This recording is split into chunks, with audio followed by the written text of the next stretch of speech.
Welcome to program views makers. मैं हूं आपके साथ शाइस्ता यूसुफ। नाजरीन, वजीर आजम इमरान खान ने कहा है कि अफगानिस्तान में खाना जंगी हुई तो पाकिस्तान में भी सिविल वॉर का खदशा है।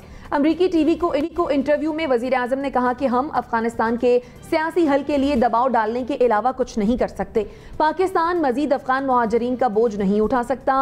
वजीर आजम इमरान खान की तरफ से ये बात इस वक्त की गई है जब अफगान तालिबान का एक वफ्द चीन का दौरा कर रहा है।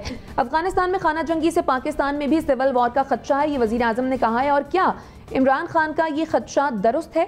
ये होगा हमारा पहला सवाल। मेहमानों का तारुफ मैं आपसे करवा देती हूँ। हमारे साथ मौजूद हैं डॉक्टर नाजिर महमूद साहब, मुजम्मिल सोहरवर्दी साहब ने भी हमें ज्वाइन किया है, lieutenant general retired Amjad Shoaib साहब हमारे साथ मौजूद हैं, खालिद जमील साहब ने भी हमें ज्वाइन कर लिया है, इसके साथ जुनैरा अजहर साहिबा भी हमारे साथ मौजूद हैं। आप तमाम मेहमानों के वक्त का बेहद शुक्रिया। जनरल साहब, क्या कहेंगे? लग रहा है कि वजीर आजम इमरान खान का ये खदशा दुरुस्त है? बिस्मिल्लाहिर्रहमानिर्रहीम। देखिए, उनका जो खदशा है वो पार्शली दुरुस्त है, मुकम्मल नहीं, क्योंकि उन्होंने एरिया स्पेसिफाई नहीं किया। क्योंकि तालिबान प्रेडोमिनेंटली पख्तून है, इसलिए ये पॉसिबिलिटी मौजूद है कि पाकिस्तान साइड से कुछ पख्तून उनकी मदद करना चाहें, उनको हेल्प करना चाहें, या ये कि कोई इनकी आपस में ऐसी अंडरस्टैंडिंग हो जाए कि उन तालिबान को ये इधर पनाह देना चाहें, क्योंकि इनकी एफिनिटीज हैं। और किसी ज़माने में जब फेंस वगैरह नहीं थी तो ये बड़ा फ्रीली मूव करते थे, इनके रिश्तेदारियां हैं, एक दूसरे की फैमिलीज बटी हुई हैं। तो ये खदशा जरूर मौजूद है कि जो हमारे पुराने ट्राइबल एरियाज थे वहां पे बदनज़मी हो सकती है। वो बेशक टेररिज्म से शुरू हो और इंसर्जेंसी बन जाए, या कि वहां पे लोकल पॉपुलेशन अगर रेजिस्ट करे टीटीपी को तो उससे यहाँ पे खाना जंगी शुरू हो जाए। लेकिन ये कन्फाइंड होगी उन ट्राइबल एरियाज में जहां आज ये इशू मौजूद है कि वो कुछ लोग तालिबान से, अफगान तालिबान से रगबत रखते हैं, उनकी मदद करना चाहते हैं। तो इसके अलावा बाकी पाकिस्तान में ऐसा चूंकि कोई इशू नहीं है तो कोई सूरत ऐसी नजर नहीं आती कि बाकी पाकिस्तान में कोई प्रॉब्लम होगी। टेररिज्म तो बढ़ सकता है, लेकिन ये नहीं कि यहाँ पे खाना जंगी का अगर कुछ थोड़ा बहुत है खदशा तो वो हमारे पुराने ट्राइबल एरियाज में जो कि केपीके के साथ हैं उन्हीं में है, उसके अलावा और नहीं किसी जगह।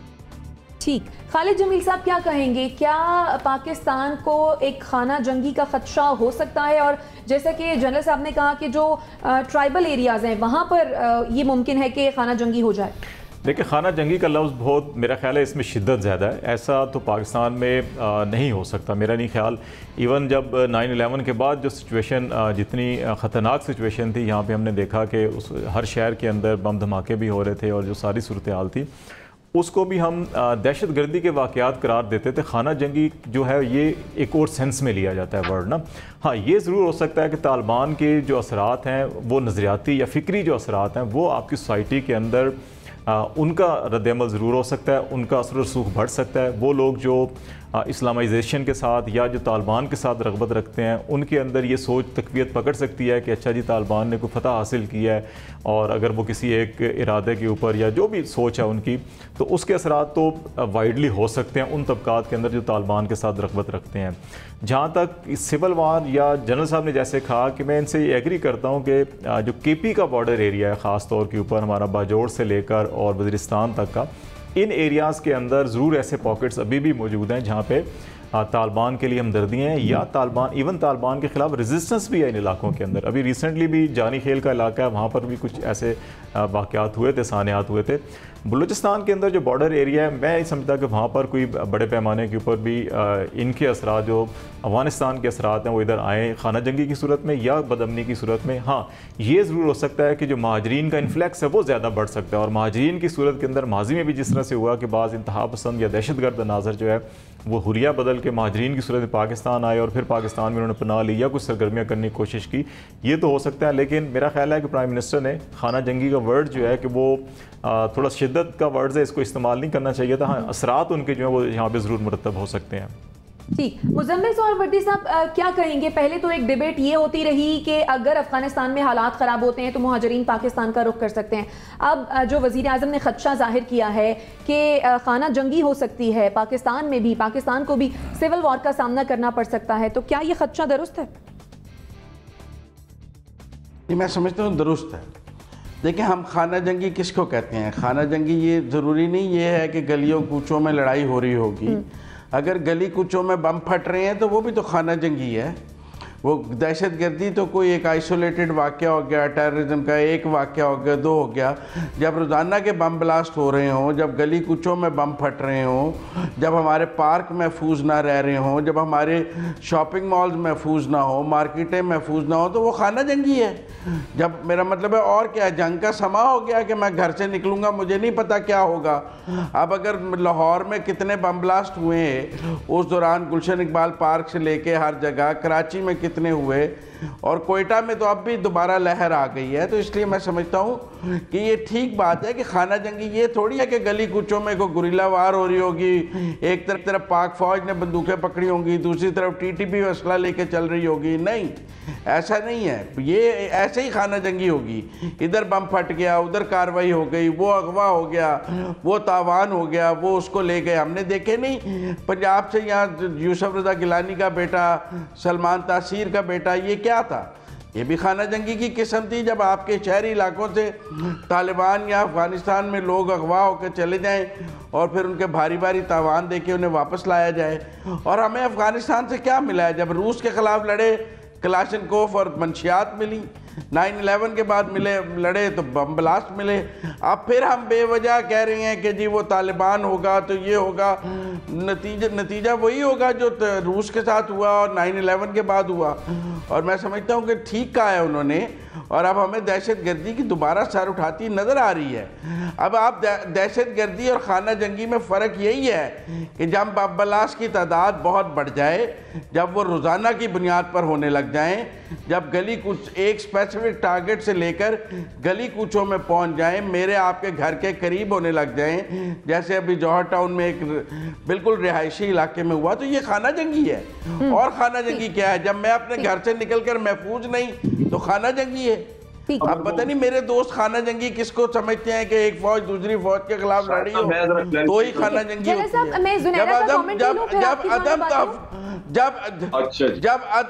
जब अदम तहफ्फुज़ का शिकार हो जाएं शहरी, और जब घर से निकलने का खौफ पैदा हो जाए। कमेंट आ गया। ज़ुनैरा, आप इस मामले पर क्या कहेंगी? आपके ख्याल में क्या पाकिस्तान को सिविल वॉर का सामना करना पड़ सकता है? देखिए, मेरे ख्याल में जो अफ़गान महाजरीन हैं वो सिर्फ़ केपी तक महदूद नहीं है। उनकी कराची में भी सेटलमेंट्स हैं और सेटलमेंट से ज़्यादा अब बात बढ़ गई हुई है। वो तो मिक्स हुए हुए हैं। और क्या वजह थी जो हमारे आर्म फोर्सेस को एडिंग एंड एबेटिंग का वर्ड यूज़ करना पड़ा? वो इसलिए करना पड़ा कि जो यहाँ रहते हुए भी हमारी सफ़ों में हैं और हमें उनका नहीं पता कि उनकी हमदर्दियाँ किसके साथ हैं, अपने अफ़गान रिश्तेदारों के साथ हैं यहाँ रहते हुए भी। तो आपको डिफ़ाइन करना पड़ा ना what is aiding and abetting the terrorism. तो इसका मतलब है कि आपके सोशल फैब्रिक में वो लोग मिक्स हो चुके हैं, उनको आइडेंटिफाई करना बहुत मुश्किल है। और जब उधर की सिविल वॉर का इम्पैक्ट इधर आएगा तो इधर क्या होगा? इधर कोई और वॉर तो नहीं होगी, इधर भी सिविल वॉर ही होगी।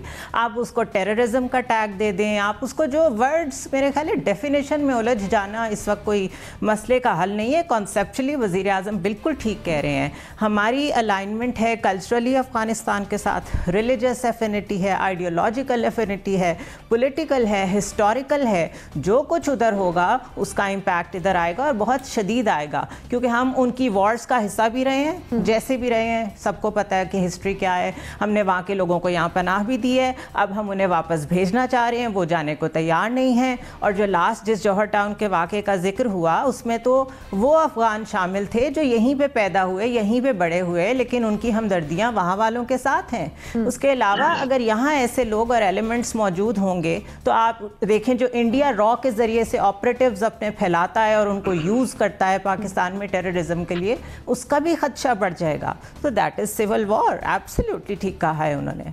ठीक है, नाज़िम महमूद साहब आपकी जानिब आऊंगी। पहले जनरल साहब का मैं कमेंट ले लेती हूँ। जनरल साहब, आप कुछ कहना चाह रहे थे?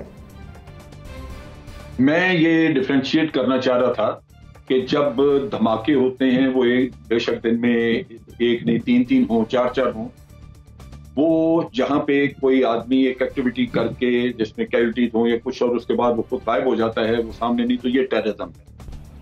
और जब बाहर से टेररिज्म आपके ऊपर आए या जिस तरह तालिबान है वो आपके ऊपर अटैक करते हैं और पाकिस्तान आर्मी अगर उनका मुकाबला करती है तो ये अंदर आके एक इंसर्जेंसी है जिसको आप काउंटर कर रहे हैं।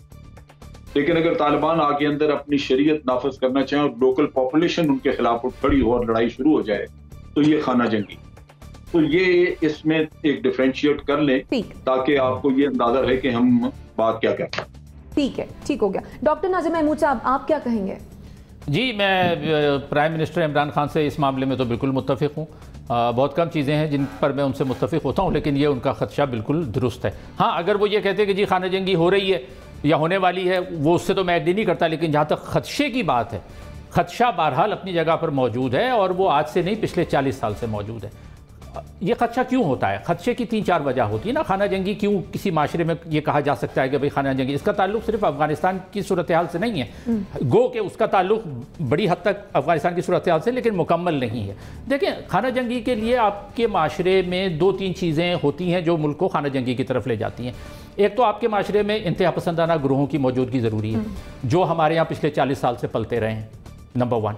नंबर 2, इंतहा पसंदी के साथ साथ जंगजू ग्रोहों का होना, यानी ऐसे जंगजू जो कि बहुत शॉर्ट नोटिस पर निकल कर एक जंगी माहौल या समा आपके इलाकों में पैदा कर सकें, तो वो भी पाकिस्तान में मौजूद है।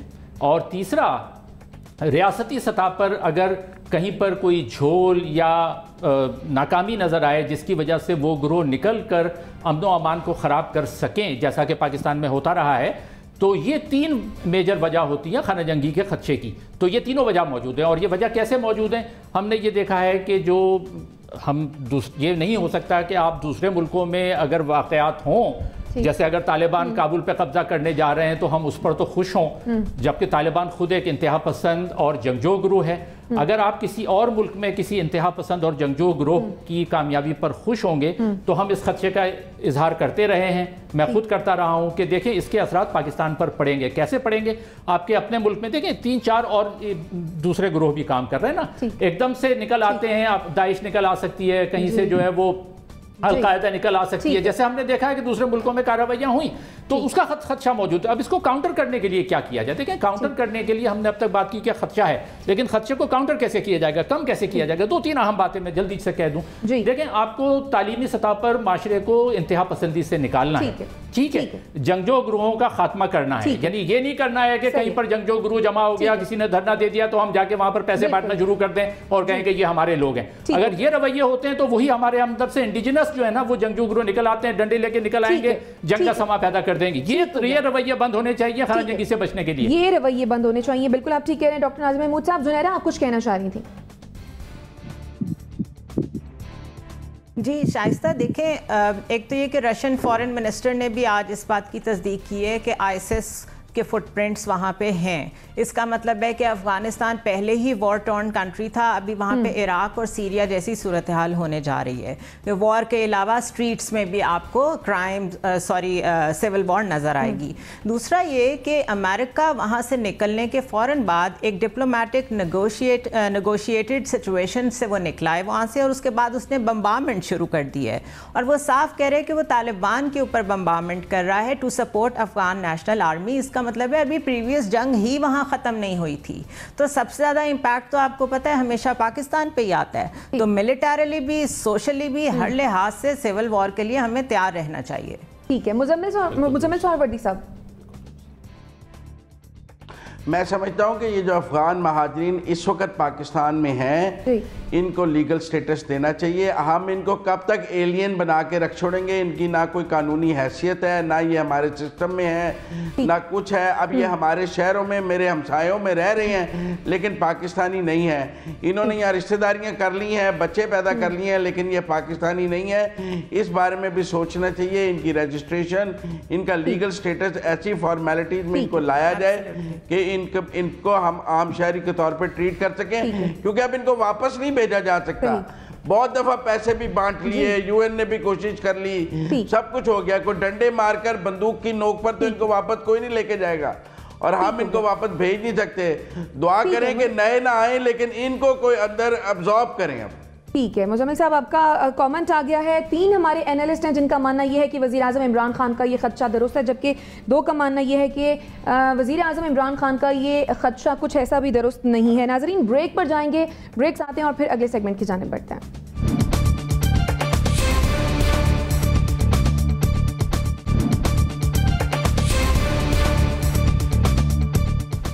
Welcome back after the break. IMF ने पाकिस्तान में मजबूत मुआशी सरगर्मियों का एतराफ़ कर लिया है। आलमी मालियाती इदारे के मुताबिक मजबूत सरगर्मियों की वजह से मंसूबों पर नजरसानी की गई है। इससे कबल हुकूमत की जानिब से भी मुसलसल यही दावे किए जा रहे हैं कि हमने मईशत बहाल कर दी है और इसे दुरुस्त सम्त में डाल दिया है। IMF का पाकिस्तान में मजबूत सरगर्मियों का एतराफ़, क्या हुकूमती मुआशी पॉलिसियाँ अच्छी सम्त में गामजन हैं? जुनैरा क्या कहेंगी?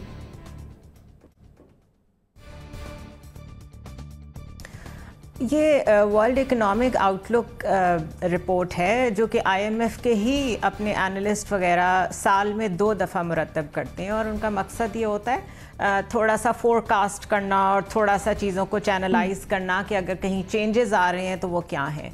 तो तकरीबन रिपोर्ट्स वही होती हैं, सिवाय इसके कि पैंडमिक जैसी कोई इमरजेंसी दुनिया में आ जाए, तो ट्रेंड्स वही चल रहे होते हैं जो उन्होंने पहले प्रिडिक्ट किए होते हैं।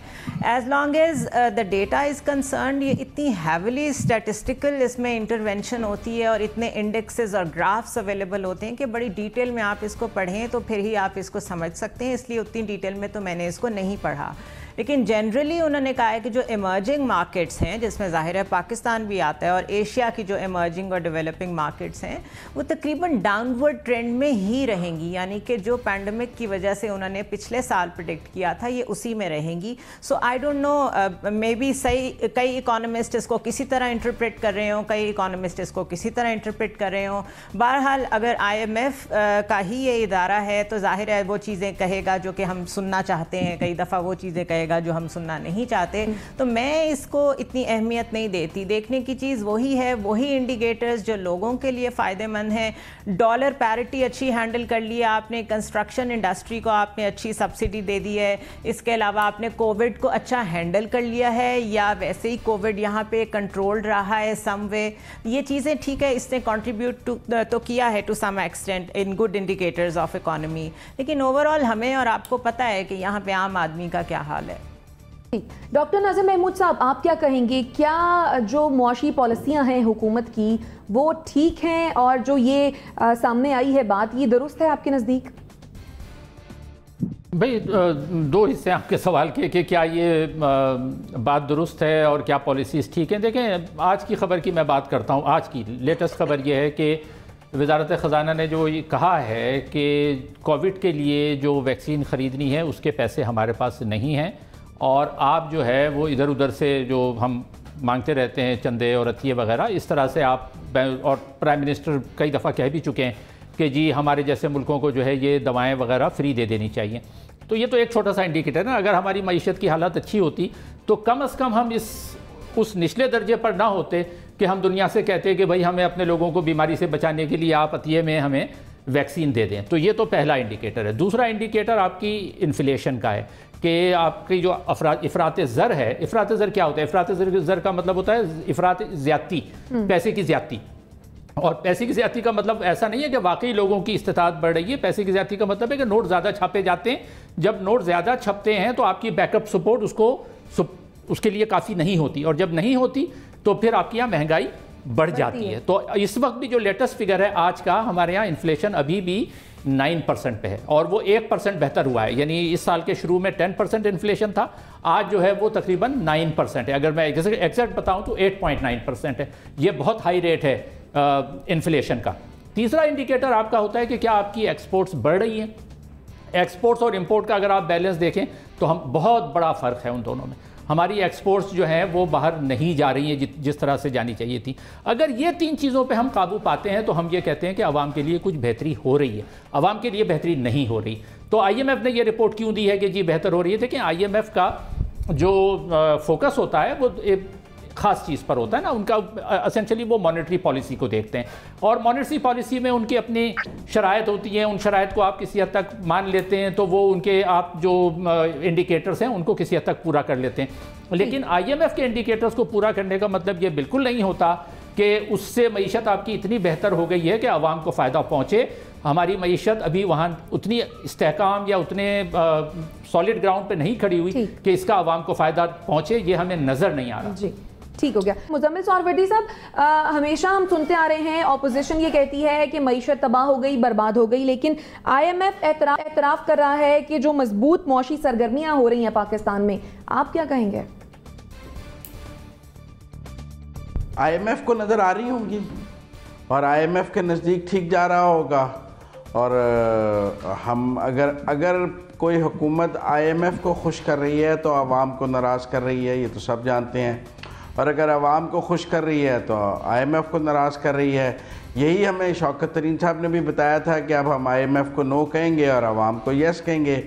लेकिन उसके बाद हमने देखा कि उन्होंने पेट्रोल की कीमत भी बढ़ाई है, बिजली की कीमत भी बढ़ाई है, बाकी चीज़ों में भी इजाफ़ा किया है। आज भी कुछ बुनियादी ज़रूरियात ज़िंदगी की चीज़ों में कीमतों में इजाफ़ा किया गया है।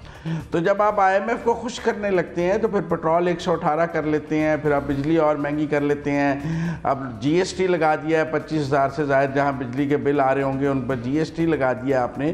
तो ये सब कुछ IMF के लिए बहुत मुस्बित है और IMF इससे खुश होगा और यही IMF हमसे चाहता था। लेकिन हमने बजट में कहा था हम नहीं करेंगे, लेकिन यू टर्न लेना भी इस हुकूमत की ख़ास बात है और इसका तो राय इम्तियाज़ है। मैं समझता हूँ जब इस मुल्क का आम आदमी फील करेगा कि मईशत अच्छी है, जब मेरे घर के किचन पे उसका इम्पैक्ट आएगा, मेरी जो मैं दवाइयाँ ख़रीदता हूँ इंसुलिन सस्ती होगी, फिर मैं बात करूँगा। इस गवर्नमेंट को ख़ुद सोचना चाहिए इसने बुनियादी ज़रूरत की दवाइयाँ कितनी महंगी की हैं, बाकी चीज़ें कितनी महंगी की हैं, और उस महंगाई को ये कब नीचे ला सकेंगे, कब IMF के चुंगल से निकल सकेंगे, कब हमें IMF के इशारियों पर चलने से हम रुक सकेंगे, तभी आवाम की बात हो सकेगी। इसलिए मैं नहीं समझता कि ये कोई अहम बात है कि IMF ने इनकी तारीफ़ कर दी है। इसका तो मतलब है कि बजट में जो बातें की गई थी उन सब की नफ़ी कर दी गई है और IMF की सारी बातें मान ली गई हैं और उन्होंने आपको शाबाश दे दी है। तो ये को पाकिस्तान की आवाम के लिए तो अच्छी खबर नहीं है। ठीक हो गया। जनरल साहब, आप क्या कहेंगे, क्या मईशत बेहतरी की तरफ जा रही है या फिर ये सिर्फ तिफल तसल्ली है? मेरा अपना अंदाजा है कि ये थोड़ी बहुत तो बेहतरी की तरफ जा रही है, बाज़ इंडिकेटर्स हैं, लेकिन IMF की रिपोर्टों पे एतमाद नहीं किया जा सकता। ये खास मकसद के लिए होती हैं और मैंने पिछले दौर में भी देखा है जब हमारा कर्जा धड़ाधड़ बढ़ रहा था, हम अल्टीमेटली अपने GDP का तकरीबन 85% के करीब कर्जे पे चले गए। IMF की रिपोर्टें धड़ाधड़ यही आती थी कि जनाब बड़ी अच्छी इकोनॉमी जा रही है, और फिर नेचुरली पॉलिटिशियन वही कोट करते हैं कि देखें जी हमें तो IMF ने ये रिपोर्ट दी है। मैं उस वक्त यही समझता था कि ये एक ट्रैप है ताकि आप कर्जे से भागे नहीं, आपको इतना कर्जा दे दिया जाए कि कल आप उतारने के अहल न रहें, फिर आपको निचोड़ा जाए अच्छी तरह।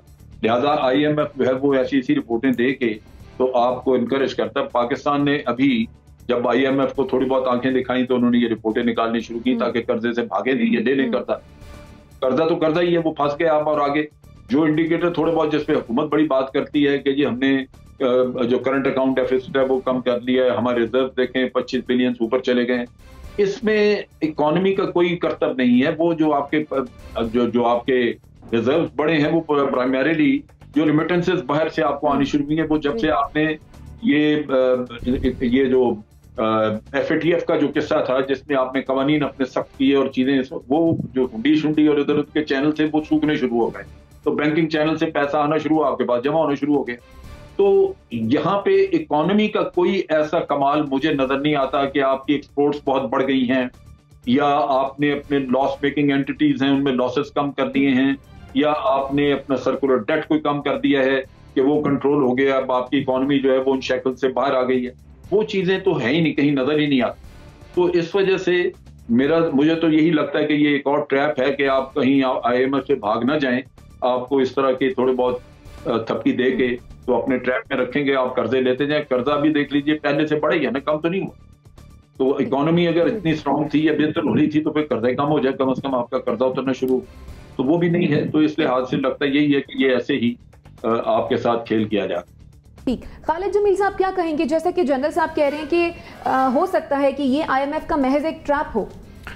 नहीं, मेरा ख्याल है कि 2-3 चीज़ें बड़ी अहम होती हैं किसी भी मईशत का जायज़ा लेने के लिए। एक तो जो IMF अपनी रिपोर्ट्स मुरतब करता है वो बुनियादी तौर के ऊपर जितने की इंडिकेटर्स होते हैं उनको देख के करता है। जैसे हमारा बजट में इकनॉमिक सर्वे के अंदर जो चीज़ें नज़र आ रही थी, पिछले 2-3 सालों के अंदर पाकिस्तान में इकॉनमी मुसलसल डिक्लाइन में थी, अभी थोड़ा सा रिकवरी फेस में आई है, जिसकी बुनियाद के ऊपर वो इसको अप्रिशिएट कर रहे हैं। 3 चीज़ें बड़ी अहम होती हैं इकॉनमी के अंदर। एक होता है इंडस्ट्रियल सेक्टर होता है, फिर आपका एग्रीकल्चर सेक्टर होता है, और फिर सर्विसेज सेक्टर होता है। एग्रीकल्चर सेक्टर्स के अंदर हमारा लार्ज स्केल मैन्युफैक्चरिंग तो ग्रोथ कर रहा है, बहुत अच्छी तरह से कर रहा है, लेकिन जो SME सेक्टर है या कॉटेज इंडस्ट्री है, ये बदकिस्मती से पिछले 10 सालों में हमारे यहाँ इकनॉमिक सर्वे के चैप्टर ही ख़त्म हो गए हैं। हमने इस इंडस्ट्री का ये हाल किया पिछली 2 अदवार हुकूमत के अंदर कि अभी उसका इकनॉमिक सर्वे के अंदर जिक्र ही नहीं होता। और ये वो इंडस्ट्रीज़ हैं जो आपकी अब 40 से 60% जो पॉपुलेशन है उसको कैटर करती हैं। इसको इसके ऊपर फोकस करना होगा।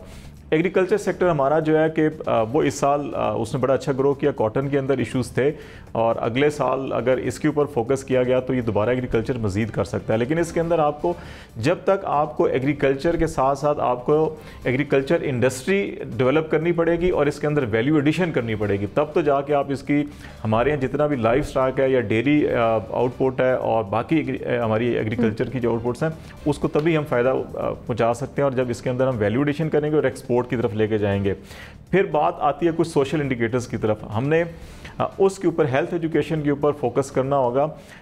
हमारा जो एज़ पर GDP है वो जो है कि 3% से कम है हमारा एजुकेशन का भी, हेल्थ का 1% मुश्किल इस दौरे हुकूमत में आके कोई 1.5% तक गया है, वरना उससे पहले जो है कि 0.5, 0.5, 0.6 ये मुशर्रफ दौर, जरदारी दौर, नवाज शरीफ दौर का फिगर मैं आपको बता रहा हूँ। इन्फ्लेशन जो है वो एक बड़ा मसला है पाकिस्तान की इकानमी के लिए, लेकिन इसके अंदर अगेन मैं आपको बताऊं कि इसमें 3 टियर्स हैं, फेडरल गवर्नमेंट, सूबाई government, district government. Federal government की डोमेन में क्या 3 चीज़ें आती हैं। नंबर 1 मॉनेटरी पॉलिसी, जो आपका स्टेट बैंक का पॉलिसी रेट है वो पिछले मुसलसल 7% के ऊपर जा रहा है, जो बिल्कुल ठीक है। पेट्रोलियम प्रोडक्ट्स के ऊपर प्राइसेस फेडरल गवर्नमेंट के कंट्रोल में। दुनिया के एक अभी 26 जुलाई का डाटा आपसे मैं शेयर कर रहा हूँ कि दुनिया के 166 ममालिक में से पाकिस्तान में पेट्रोलियम प्राइसेस की कीमत 28वें नंबर पर है। 27 ममालिक वो हैं जो ऑयल प्रोड्यूसिंग कंट्री हैं। रीजन के तमाम ममालिक जो है, नेपाल, अफगानिस्तान, इंडिया, बांग्लादेश, पाकिस्तान से महंगा पेट्रोल है, लेकिन इवन देन हमें इसके अंदर सेल्स टैक्स अभी 10% से नीचे आ गया है, अक्रॉस द बोर्ड 17% है। लेकिन हमारी सूबाई गवर्नमेंट और डिस्ट्रिक्ट इंतजामिया जब तक एफिशिएंट नहीं होगी, जो सप्लाई चेन है उसको बहाल नहीं किया जाएगा, जखीरा अंदोजी नहीं खत्म की जाएगी, मुनाफाखोरी नाजायज जो है उसके ऊपर क्रैक डाउन नहीं किया जाएगा, सख्त सजाएं नहीं दी जाएंगी, आप जो मर्जी कर लें इन्फ्लेशन पे कंट्रोल नहीं कर सकते। आपके नजदीक मईशत में बेहतरी आई है। सुनैरा, आप कोई कमेंट करना चाहेंगी? हाँ जी, इसी रिपोर्ट में लिखा हुआ है कि जितनी भी इस वक्त ग्लोबल इकॉनमी सफ़र कर रही है उसकी वापसी सिर्फ इसी शक्ल में हो सकती है कि बहुत मैस और रैपिड स्पीड पे आप वैक्सीनेशन करें, क्योंकि जितनी जल्दी वैक्सीनेशन होगी उतनी जल्दी मार्केट्स अपने पैरों पे वापस दोबारा खड़ी होंगी। तो अगर हमारा आप स्केल देख लें ऑफ वैक्सीनेशन, वो भी हम ग्लोबल स्टैंडर्ड्स को मीट नहीं कर रहे हैं जिस रफ्तार से करने की ज़रूरत है, क्योंकि माशाल्लाह हमारी आबादी तो बहुत ही ज़्यादा, आपको मालूम ही है। दूसरा ये कि ये याद रखें कि कुछ कंट्रीज इसमें आते हैं, कंबोडिया, वियतनाम, बांग्लादेश, भारत, इनके जो ऑर्डर्स कैंसिल हुए हैं वो हम लोगों को मिल गए हैं। अब इस सिचुएशन की वजह से एक अपॉर्चुनिटी आई है और एक इंडिकेटर अच्छा हो गया, ये एक डिफरेंट बात है। हाँ, जब वो चीजें वापस उधर जाएंगी उस वक्त आप उस खाली जगह का क्या करेंगे, that is a different question. ठीक हो गया, आपका पॉइंट आ गया। कमोबेश सभी एनालिस्ट का मानना यह है कि मईशत में बेहतरी की बातें महज बातें ही हैं, जबकि खालिद जमील साहब का कहना यह था कि मईशत में किसी हद तक बेहतरी आई है। नाज़रीन, ब्रेक पर जाएंगे, ब्रेक से वापस आ और फिर अगले सेगमेंट की जानिब बढ़ते हैं।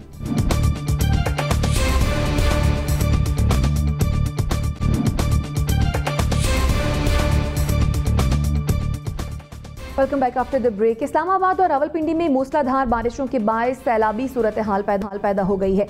सड़कें और नशेबी इलाके ज़ेरे आब आ चुके हैं, जबकि नदी नालों में तोग़यानी का भी खदशा है। घरों में पानी दाखिल होने से भी शहरियों को मुश्किलात का सामना करना पड़ा। इंतज़ामिया की तैयारी ना होने पर शहरी सख्त नाला और परेशान है कि अभी तो बारिशों का आगाज़ हुआ है और आने वाले दिनों में ये सिलसिला अगर जारी रहा तो शहरी इंतज़ामिया और रेस्क्यू इदारे इन्हें मुश्किलात से कैसे बचाएंगे। डॉक्टर नाजिर महमूद साहब, क्या कहेंगे इस सैलाबी सूरत हाल पर? देखिए, शहरी सैलाब दुनिया के दूसरे मुल्कों में भी आते हैं, लेकिन उसकी बुनियादी वजह यह होती है कि इतनी शदीद मूसलाधार बारिश हो जाए कि तारीख़ी रिकॉर्ड टूट जाएँ।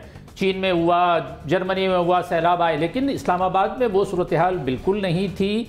इस्लामाबाद में ये जो शहरी सैलाब आया है, इसकी बुनियादी वजह यह है कि यहाँ पर खुम्बियों की तरह शहरी हाउसिंग सोसाइटियाँ जो है वो बनाए चले जा रहे हैं, डिफॉरेस्ट्रेशन कर रहे हैं, पेड़ काट रहे हैं। उससे क्या होगा कि जब आपका पानी आता है तो पानी ज़मीन जज़्ब नहीं करती, आपके यहाँ घर बन गए हैं, कंक्रीट आ गया है, दरख्त है नहीं। ये तो एक वजह है इस्लामाबाद में आने की। दूसरी वजह ये है कि आपके नाले सुकड़ते चले जा रहे हैं, नालों के इर्द गिर्द जो है वो आबादियाँ बनती चली जा रही हैं, घर बन रहे हैं। हमने खुद देखा अपनी आंखों के सामने के जो नाले चौड़े थे वहाँ पर जो है वो प्लॉटिंग कर दी गई है दोनों तरफ, और नाला छोटा हो गया। जाहिर है वो नाला ओवरफ्लो करेगा, ऊपर आएगा। तो ये अगर जब तक ये होता रहेगा तो, और फिर नालों की सफाई नहीं होती जो जितनी होनी चाहिए, जब ये होगा तो सैलाब तो आना ही है। इसके लिए शहरी आबादी को कम करना, कंट्रोल करना और पेड़ लगाना ये बहुत जरूरी है। ठीक है, जनरल साहब आप क्या कहेंगे? ये इस्लामाबाद में भी, सारे इस्लामाबाद में ये सूरत हाल नहीं थी। ये E11 में ज्यादा तबाही हुई जी। और क्लाउड बस्ट जब होता है, मुझे पहले भी याद है कि रावलपिंडी में आज से कुछ 10-11 साल पहले या सभी कुछ ज्यादा वक्त हुआ, क्लाउड बस्ट हुआ था, तो यहाँ पे चकलाला स्कीम 3 वगैरह का इलाका सारा डूब गया था। ये एक ऐसा फिनोमेना है जो कि लोकलाइज किसी जगह पे भी अगर अचानक हो जाए तो वो इलाके डूब सकते हैं, पहली बात। दूसरा ये है कि यहाँ पे नाला लई के जो ट्रिब्यूटरी नाला हैं साइड पे, उनमें से कहा जा रहा है कि 1-2 जो ये E11 के करीब हैं वो गालिबन ब्लॉक हैं, बंद हैं, या तो कंस्ट्रक्शन हुई उस पे, या ये कहते हैं कि जब ये मेट्रो बस वगैरह की सड़कें बनी थी तो उस जमाने में उसको रोका गया था, फिर क्यों नहीं ठीक किया गया, तो वो वहां पे उसका पानी भी बाहर ओवरफ्लो करता रहा है। यहाँ पे बाकी जगहों पे मसलन F11 के सामने, ये ना E11 के सामने F11 है, वहां कुछ नहीं था, वहां कोई भी ऐसी सूरत हाल नहीं थी। तो ये लोकलाइज्ड एक अफेयर है, ये प्रॉब्लम हो सकती है कहीं भी, और अमेरिका में भी जहां कभी हुई है क्लाउड बस्ट वहां कंट्रोल नहीं होती। ठीक है, खालिद जमील साहब। देखिए, 2 चीज़ें हैं। जनरल साहब जिसका हवाला दे रहे हैं वो जुलाई 2001 था, 23 तारीख थी उस दिन, और वो कोई 6-8 घंटे मुसलसल बारिश हुई थी और वो तकरीबन 600 मिलीमीटर बारिश हुई थी मजमूई तौर के ऊपर, या शायद थोड़ा सा इससे ज़्यादा हुई थी। आज जो बारिश हुई है वो हुई है 120 से 125 मिलीमीटर हुई है, और कुछ एरियाज़ इससे ज़्यादा मुतासर हुए हैं। मेरा ख्याल है इसके अंदर जो इल प्लान्ड डेवलपमेंट है ना, ये जो डॉक्टर साहब ने जिसकी निशानदेही की, नाज़र साहब ने, कि जी हम जो बरसाती नालों की राहदारियाँ हैं ना, हम उनके इर्द गिर्द नहीं बल्कि उनके ऊपर हमने जो है कि डेवलपमेंट करना शुरू कर दिया। बहुत सारे बरसाती नालों को बंद कर दिया गया, वहाँ पे फिलिंग की गई है, उसके ऊपर कंस्ट्रक्शन की गई है। अब जब पानी मरगरा हिल्स के ऊपर बारिश होती है और पानी जब नीचे आता है तो उसका रास्ता नहीं होता, फिर पानी अपनी उस रास्ते से गुजरता है या रास्ता बनाता है, घरों में चला जाएगा, सड़कों के ऊपर आ जाएगा। फिर इसी तरह से हमने जितनी भी टाउन प्लानिंग यहाँ पे की जा रही है वो टाउन प्लानिंग के नाम के ऊपर टाउन डिस्ट्रक्शन की जा रही है। बेसिकली ये हम जिसको हम ह्यूमन हम कह सकेंगे इंसान अपनी खुद जो है तबाही के रास्ते पैदा कर रहा है। डिफॉरेस्ट्रेशन बहुत ज़्यादा हो रही है, डेवलपमेंट अनप्लान्ड हो रही है, साथ ही नालों के ऊपर, राहदारियों के ऊपर जो है वो घर स्कीमें बनाई जा रही है, जिसकी वजह से पानी अपने उसी रास्ते पर आता है, लेकिन रास्ता बंद होता है तो वो घरों में या सड़कों के ऊपर आ जाता है। Unplanned development. जुनैरा, आप क्या कहेंगे? देखिए, मैं कहीं बात कर रही थी आज ये जो कुछ हुआ है उस पर मुझे शायद वो PTI के सपोर्टर थे, मुझे जवाब ये मिला कि पूरे यूरोप में सैलाब आया हुआ है। तो भाई वो तो क्लाइमेट चेंज का फिनोमेना है, उसका तो कोई इंसान भी कुछ नहीं कर सकता था। They were not ready for this much of rain and all that, और उनका इंफ्रास्ट्रक्चर उस तरह का नहीं है जैसा हमारा है, तो इसलिए वहाँ को आप यहाँ से कंपेयर ना करें, नंबर 1। नंबर 2, यहाँ तो जिस तरह कराची में चाइना कटिंग और वो सब कुछ, और आबादियाँ बनना, सेटलमेंट्स, नई हाउसिंग स्कीम्स, वो फिनोमेना जब तक ख़त्म नहीं होगा और टाउन प्लानिंग प्रॉपर नहीं होगी, सैनिटेशन प्रॉपर नहीं होगी, इस तरह की खबरें आती रहेंगी और हमारा मीडिया लिखता रहेगा कि इस्लामाबाद में मौसम बड़ा खुशगवार हो गया, ठीक हो गया। मुजम्मिल सोहरवर्दी साहब, आप क्या कहेंगे? वो वज़ीर आज़म ने कहा था कि आइंस्टाइन ये सुनकर बहुत परेशान हो गया कि ज़्यादा बारिश होती है तो ज़्यादा पानी आता है, और आइंस्टाइन की रूह तड़प उठी कि इतना बड़ा फार्मूला कैसे ईजाद हो गया है। मेरा ख्याल है आज वज़ीर आज़म को समझ आ गई होगी कि ज़्यादा बारिश होती है तो ज़्यादा पानी आता है, और इसमें आइंस्टाइन की परेशानी वाली कोई बात नहीं थी। और अगर प्लानिंग में इतनी बारिश के लिए सीवरेज ना हो और इतने पानी का निकास ना हो तो चाहे कराची हो, चाहे इस्लामाबाद हो, चाहे लाहौर हो, वो डूबेगा। तो इसलिए सब इलाके यकसा सूरत हाल है। किसी एक हुकूमत का एक साल मजाक उड़ा देने से अगले साल आप ख़ुद उसका मजाक बन जाते हैं, और फिर वही लफ्ज़ जो आपने लोगों की मतलब मिक्रिंग की होती है, लोगों की नकलें उतारी होती हैं, फिर वो आपके ऊपर आ रही होती हैं कि ज़्यादा बारिश होता है तो ज़्यादा पानी आता है। तो आज आइंस्टाइन का वो फार्मूला वज़ीर-ए-आज़म की समझ में आ गया होगा। ठीक है, यानी मुजम्मिल सोहरावर्दी साहब के मुताबिक वो जो आइंस्टाइन का जो एक फार्मूला था कि ज़्यादा बारिश आती है तो ज़्यादा पानी आता है, वो आज वज़ीर आज़म साहब को क्लियर हो गया होगा। बहरहाल रावलपिंडी इस्लामाबाद में मूसलाधार बारिश हुई, बिलखुसूस E11 जो सेक्टर था वहाँ पर हमने देखा कि बहुत ज़्यादा सैलाबी सूरत हाल बनी और जिसमें 2 अफराद जाँ भाग भी हुए। नाज़रीन, इसी के साथ मुझे और मेरे मेहमानों को दीजिए अल्लाह ने के बाद।